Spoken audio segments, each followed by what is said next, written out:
ახალი სასწავლო წელი დაიწყო ქალაქ წყალტუბოში. ოტია იოსელიანის სახელობის ნომერ 1 საჯარო სკოლაში ღონისძიება დირექტორმა გახსნა. სკოლის კარი წელს 67-მა პირველ კლასელმა შეაღო. მათ სასწავლო წელი წყალტუბოს საკრებულოს თავმჯდომარე მიულოცა. ქალაქის ნომერ 2 საჯარო სკოლაში კი პირველი ზარის დარეკვას დაესწრენ მუნიციპალიტეტის გამგებლის მოადგილე და სოციალური სამსახურის უფროსი, ხოლო წყალტუბოს მესამე საჯარო სკოლის პირველ კლასელებს გამგებლის მოადგილემ რევაზ მესხმა წარმატებები უსურვა და დირექტორთან ერთად ბუქები გადასცა.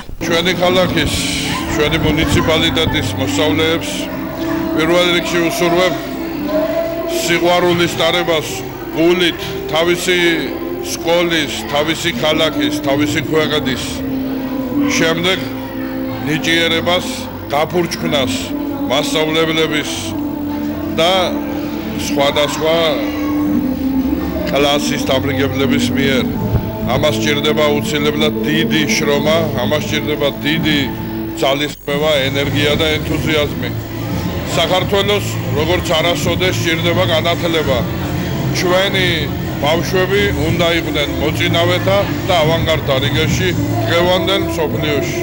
ჩემ მოსწავლეებს ახალ სასწავლო წელს პრიორიტეტულ საგნებში გაძლიერებულ სწავლას და გაძლიერებულ საათებს თავაზობ.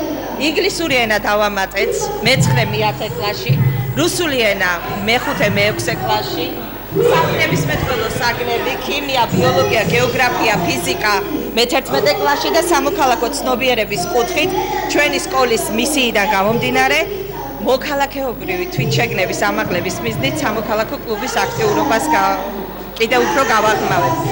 მე ვილოცავ მესამე საჯარო სკოლის პედკოლექტივს, მოსწავლეებს, განსაკუთრებით პირველ კლასელებს, რადგან მათ პირველად შემოადგენს ფეხი ცოდნის ტაძარში და წარმატებები მინდა უსურვო სწავლაში და საერთოდ ცხოვრებაში.